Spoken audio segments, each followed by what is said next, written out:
मोर जीवन ती केभी नहीं भाभी थी कि एक्स एमपी पंडा बुबा आउ भैरव दा हमर घर के आवे बोली का जे हमर घर के आसी छन ई वीडियो के लास्ट तक देखले का जानी पारबो। जुहार जे मां समले जे सेवा जे जुहार फेर गोटे मोर संबलपुरी मिनी ब्लॉग रे आपण मान के स्वागत करू छे। आशा करी छे आपण माने भल थिबे आउ मुई भी भल अछे। थंबनेल देखि कर तो जान थिबे आपण माने एटा का जे करू छु आर केन माने आसु छन जी। तो पंडा बुबा आउ भैरव दा आवे जे एटा ताकर लागि रेडी कराई छी चुई की टेबल तो इनो बस पे आउ नाश्ता पेन करबे।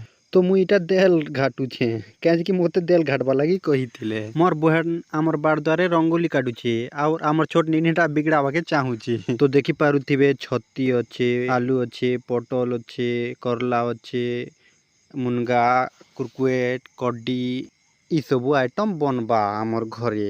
तो देखि पारथिबे एटा मामू छानू छन एटा पटल के तो मुई नो वीडियो बनू छे। तो रंगोली काटी साला कर मोर बहन एटा आला आरु गाजर के एटा काटू छे सलाड बनावा लागी आउ बजरो मामू भी भिड़ी दी छन एटा पताली काटवा के। मुई भी देखा दुखी नि करने मोर बहन के मशीन मांगली आरु एटा काखेर के चाची दउ छे। मोर संगे लुप्ते बाबा भी अछन पताली काटी लागु छन सलाड बनावा लागी। सो फाइनली आमे सलाड लागी सब काटी कुटा सरे देनु। सो फाइनली हमर घर के पंडा बाबा आउ भैरवदा हमर घर के आसी गले तो नाश्ता पेन दावा लागी एटा रेडी भी करि देनु। तो खाना पीना भी रांधभाटा सरी आसला ना खाली चिप्स टा टिके छानी देले सरला। तो फाइनली खाना पीना बनी गला तो खाना पीना एटा सबके दिया जैसे काजे कि वर्षा पाक करू छे वर्षा भी ही जी पारे कहि नि होय। तो जेन माने इंस्टाग्राम रे देखु छ फॉलो कर देबो और यूट्यूब ती देखु छ बेले सब्सक्राइब बटन के दबाई दियो और ई वीडियो केनता लागला कमेंट माध्यम रे कमेंट कर दियो। धन्यवाद।